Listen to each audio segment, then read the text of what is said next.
Hello, everyone. Welcome to our bi-weekly Nerdletter discussion, where myself, Jelena and my partner in crime, Paul Moderman, discuss our upcoming issue of the Boring Enterprise Nerdletter. So it's my turn to go first, if that's okay with you, Paul.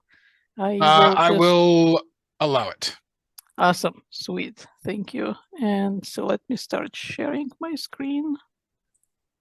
And let's see, there you go. So I have, as usual, as you know, we have 3 stories each that we post in our newsletter. But this time, I just want to mention here, I have a little kind of bonus story just for this video. So for our YouTube channel subscribers, this will be a nice bonus.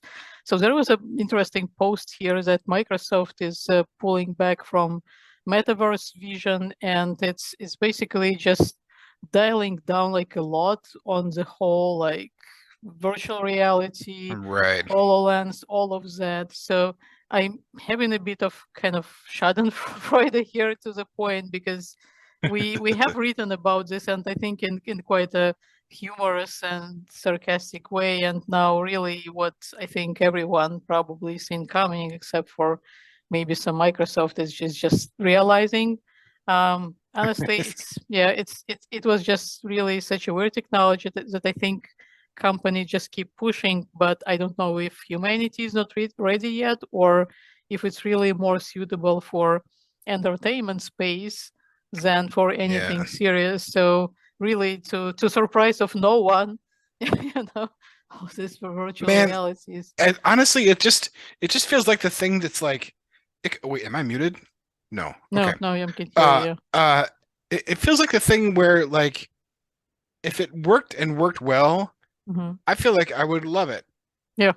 But it's just not I mean for games and stuff it's fine. Hmm.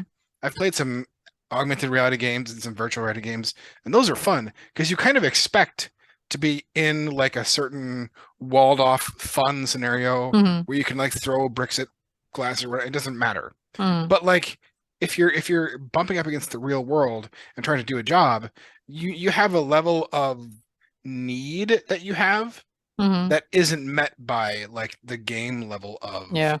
stuff. And so until the computing or technology can meet the real world need of things, like Hmm. it's just too early, or too whatever. Like all this stuff is just basically to say like if there's no business case, there's no business case. Yeah, exactly. Yeah, it's like the good old blockchain and some stuff before Yeah. that. Like what's even the use in gaming? We can use it to kind of transport us into imaginary world, but in enterprise we don't have imaginary worlds. No. Our world is very very real. Oh, I So wish it could be how imaginary. how does it even kind of align? So yeah, it's just yeah, I don't know what Microsoft was thinking. So a little bit weird, but it's good that they're, I guess, cutting their losses and just moving Yeah. on. So that's fine. All Yeah. right. So now on to my actual real planned story. So big event that's still ongoing and just ends today. It's Acumatica Summit.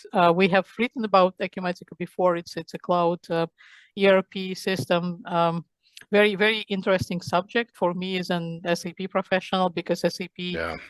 it's not really you know it's not competing with Acumatica per se, but I'm always curious about other ERPs, especially Yeah. as SAP themselves are trying to move into cloud world. So Yeah. it's definitely very very fascinating subject to me personally, maybe to our readers, I don't know, but I'm just I'm writing what's of interest to me mostly. Yeah.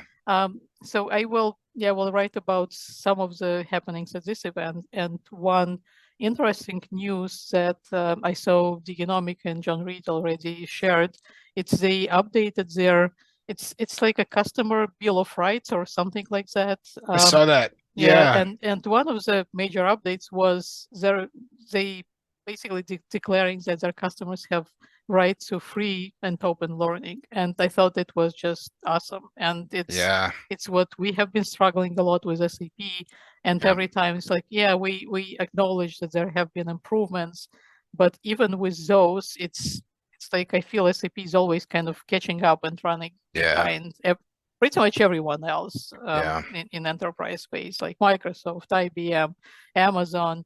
Everyone has lots of open learning, but SAP just keeps kind of, they want their mitts on it. like even there was even one post on LinkedIn just recently where on the new learning website, that not the old learning hub, but new learning.sap.com, they posted some nice lessons there, like S4HANA basics or something like that. And at first I was excited because, it's nice, coming from SAP themselves would be nice overview, but then it's like, oh, it's available to the students with like official educational email. You got to be kidding me. I mean, seriously, it's such a weird thing to do. So it is too, and especially because like there's, I mean, I could talk about learning and skills all day long, but like one of the weaknesses in the SAP market as a whole is qualified people. And if you're going to put up a barrier between people and getting qualified, well, you should expect that will continue to be the case, and that customers will then say, well, I just like, think for yourself how many times you've heard somebody just somebody wandering around a conference or whatever say, well, my company's not really into it because they don't really know how to do SAP. You know what I mean? Or there's tons of places out there where pockets of their business just won't touch SAP. Because it's viewed as like a black obelisk that you just can't, like it's impenetrable. You know what I mean? And if the training is behind locked doors, then it's just gonna stay impenetrable. You know? Anyway, I'm okay, off my soapbox. It's a good soapbox to be on. And also promo for our latest Nordcast episode where we talked to Dmitry Naumov, who is architect at Acumatic. A really, really great episode. Guys, you really should watch it. It's not there isn't really anything that's super like deep into either Acumatic and SAP, but we touch so many common things, and one of them is learning and community. So it was really enlightening to myself, and so super interesting episode, and go and watch it on our YouTube channel. All right, so my second subject will be I already have, sometimes I start with a catchy title and then I just work from that. My working title is SAP Reader Leaps, No More Extensions. And it was again reiterated in their earning call for the last quarter of 2022 that there will be no extension for the deadline to migrate of basically ECC mainstream maintenance extension. So if anyone wants to keep getting support from SAP, they need to, get off their behinds and move on to some S4HANA product by 2027. It's not absolutely must to do if they want to pay for like additional money for maintenance or have someone else maintain system for them. That's I guess that's perfectly fine. But basically clock is ticking for all the ECC and earlier versions, and 2027 is a year. If I was like Remedy Street or something like that, I'd be drooling right now. Oh yeah. I'm sure it will be a boon for firms like that. So I just want to bring this news again and maybe offer some additional advice and comment on this, which is not news, but I'm actually glad that SAP stated this again. We tend to be critical of SAP, but this is where I think it's good that they're just keeping firm on this date. I'm sure they're under a lot of pressure from whining customers who are like, "How are we supposed to do that? We have like big system," but it's just something you need to do. I think it's been long enough, so it was reasonable deadline, and just let's move on, everyone. All right, and my last but not least, so this is actually triggered surprisingly by a comment to the blog post on SAP community. And the blog post itself was called Embedded Steampunk, What's Under the Hood. I wouldn't say it was a good blog post. I mean, it was okay. I mean, Embedded Steampunk is no longer the name. It also doesn't really explain what's under the hood, but it's not really the subject of my post. I mostly want to focus on, sorry, lots of scrolling back down. Want to focus on the point that Thomas is raising here. We have this embedded steampunk and whatever the new name is, ABAP Cloud, but for those who are still currently developing in ECC system, or early, what does or even S/4HANA on-premise, what does it really mean? All this cloud readiness, and I ran into the same predicament myself sometimes. Yeah, I would like for our clients to be as cloud ready as possible, but sometimes it's just not really efficient, or sometimes there is just not really a way to do that easily in on-premise system. But you do have your existing on-premise tooling that works, that's gonna work till this company decides to go to the cloud or whatever new version is. So why is there really a reason to abandon anything that works?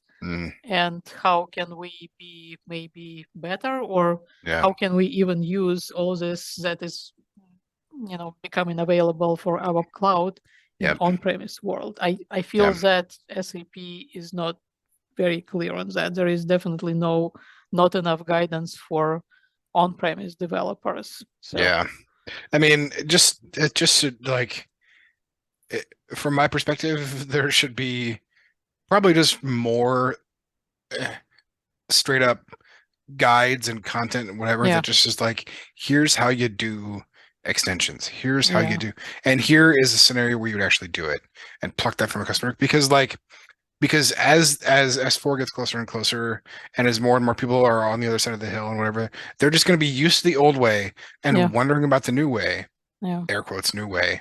And just like the internet should be just flooded with examples. Like, that's how you're going to get the right stuff to happen, is showing people. And you got to show so many times for so many different people. If it's true that there's 1 million plus people who do ABAP out there in the world, whatever that number is supposed to be, then there's at least 1 million different ways that people got to download and digest whatever, and just make more of it. That's my thing. Just make more of that content that explains this stuff. Yeah, and to me, like you said, lack of examples, that's a main issue, to be honest, and preferably of the real world examples, because I'm so sick and tired of that DMO travel model. I'm honestly just enough is enough. They're 10 different blogs, but they show all the same thing, all the same association with travel and booking. I mean, who cares at this point? But at the same time, for example, in totally real world project I working on right now, I found, how we have BAPI, good old BAPIs to do everything, but for some reason to update customer master data, there haven't really been good BAPIs so far. So people were just using all kinds of shady function modules.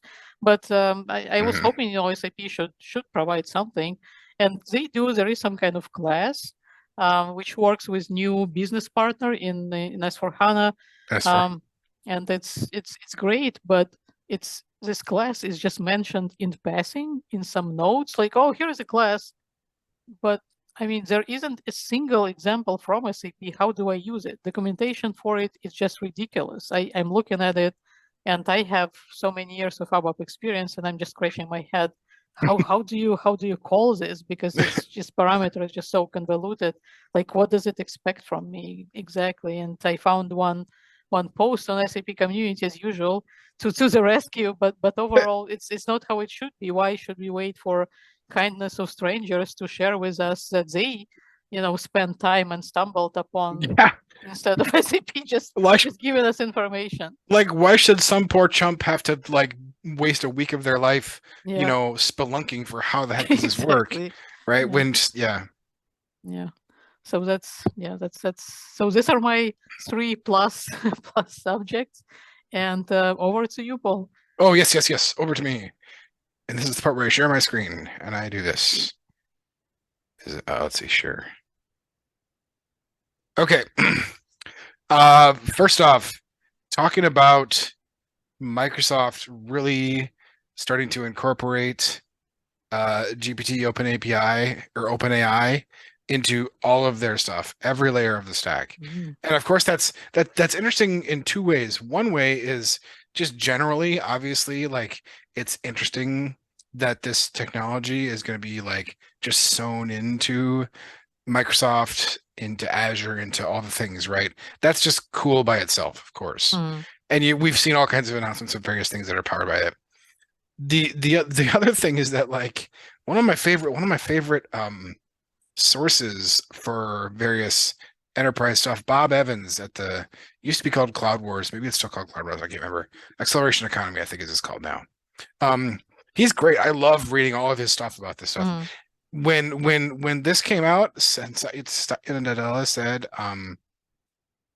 that there would be this is going to be this is the platform wave of the future or whatever. Bob Evans guy kind of freaked out a little bit, and he's like, "Excuse me, what about cloud?" Right? and so and he was trying to look at it from the customer's perspective of like, if I was a customer who just invested in cloud, and now the CEO is saying the platform of the future is OpenAI, ChatGPT, that kind of stuff. Well, what am I supposed to do with this investment I just made? I think there's kind of a disconnect here, right? In terms of like, I don't think Satya is saying chuck Azure in the trash. We're gonna just do AI stuff. Yeah. I think he's saying we're gonna stitch that into Azure, and among its services will be this kind of stuff, right? So, excuse me. Yeah, well, that's why messaging is important. Yeah, messaging is important. And so Mr. Evans, he convened a crowd of people to talk about that stuff, and he sent an open letter to Satya. So it's for sure something I think that at some point has to get addressed, and maybe it has, and I just missed it, but I don't think so. But I think it also is a little bit of a conflict that was like, well, maybe I just the right word here and there would have not had this problem. Because I don't think it's actually going to be. I don't think it's going to replace anything. It's just going to continue to augment and enhance things. But we'll see. Who knows? But anyway, regardless, it's interesting both from the AI perspective and from the enterprise perspective of here's our chosen cloud, that kind of stuff, right? And along those same lines, because I can't get enough of this stuff, Google is set to make their own sort of mark in this space too. So coming soon is something, whatever it might be from Google, that allows for the same kind of stuff. And if you remember, part of Google's technology back a few months ago was like there was an engineer who was testing this stuff out, and he became convinced that the chatbot was sentient, right? And so he was like, I have to quit because this thing is alive, Johnny 5 is alive, kind of thing. And I don't think that thing is sentient yet. But the point here is that like Google and Google Cloud, and by extension all the enterprises that use that stuff, is also scared / interested in all this stuff. And it's going to keep changing all the things. And so even on LinkedIn, I poked our friend Ethan a little bit to give me some more of his thoughts on this kind of stuff. And he kind of laid out some enterprise scenarios he foresaw. And so it's all mixed up all together in this stuff.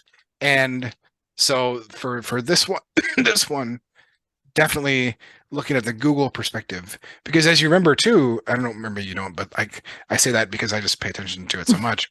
The computer that beat the Go players, you remember that from a few years ago? Yeah. Google acquired that company that made the thing that beat the Go players. So Google has like some super advanced AI stuff, of course, under its covers that kind of is ready to go. And I think there's been some nerves around, because we've seen how this new chat thing kind of just hallucinates stuff. Yeah. It just makes stuff up. If you're a search company, you have to be very careful about like, can my search thing just make stuff up? That's not good, right? Yeah. So Google has a different set of challenges than somebody else who's not like tied one-to-one with search, So we'll see what happens there. But like I said, I'm so invested in this that there's at least these two perspectives to look at this time around. Yeah, I'm kind of a flow opinion of ChatGPT. I know many people are like super psyched about it.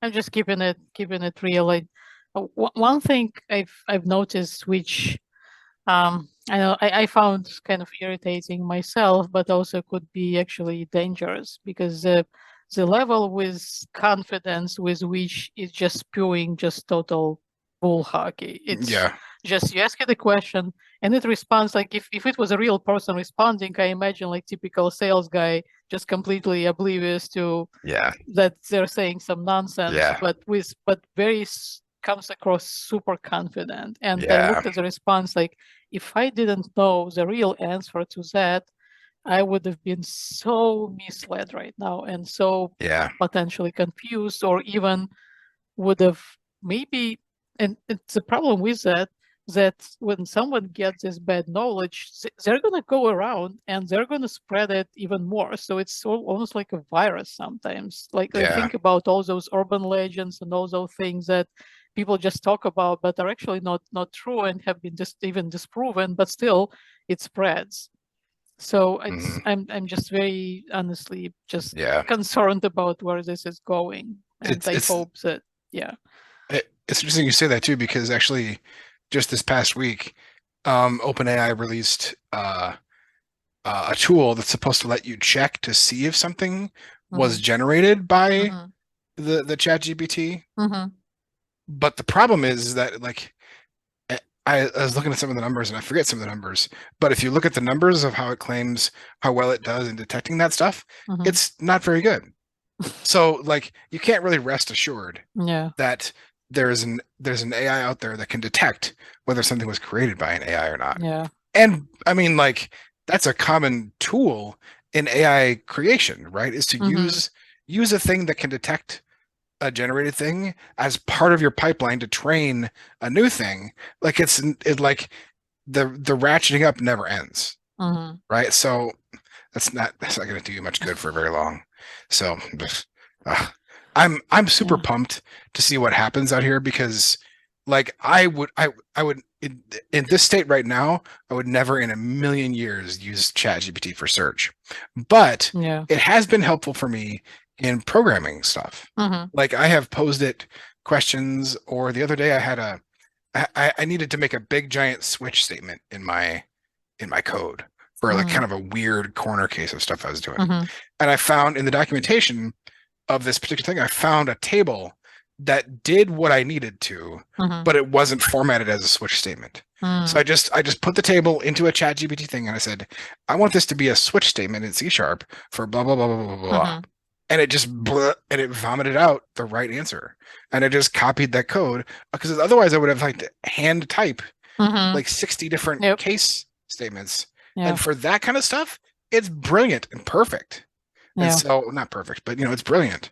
I just would never search for like, what is LeBron James' birthday? Like I don't trust that ChatGPT knows that. It's gonna hallucinate an answer out of thin air or whatever, right? Okay, so anyway, blah, blah, blah. I'm getting way too tied up in all this. That's the subject for more conversation. Paul, write it down. What is that? Have you seen this? The Wonders of Street View? No. This is super cool.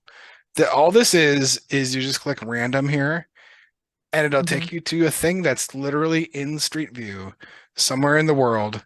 It's been like curated. So every time you hit random, you get something interesting and cool. Like, look at this. Wow. I had no idea. I hit random. I have no idea where it's going. But wherever you land, it's really interesting. It's really cool. And so I just wanted to show people this. And I had an enterprise angle on this too that I wrote down somewhere, and I forgot where I put it. But I have an enterprise angle on this too. But I just forgot where I wrote it down. But anyway, regardless, whoa, look at that. Hall of Mirrors, somewhere in France. Cool. I was going to say Venetian Hotel. In Vegas. But anyway, regardless, it's just one of those like, end of the newsletter kind of like fun things. And so I'll drop it in there and do a little I'll tie it back to something enterprisey that I have and just forgot. Nah, you don't have to, Paul. It's our newsletter, so yeah, okay. That's right. I'll do what I want. Yeah, exactly. Sweet. So anyway, that's my stuff there. Awesome. All right, so there you go, folks. These are our subjects for the next Boring Enterprise Nerdletter issue, and some bonus conversation and bonus news. So thank you for watching, and see you next time. Bye. Bye, guys.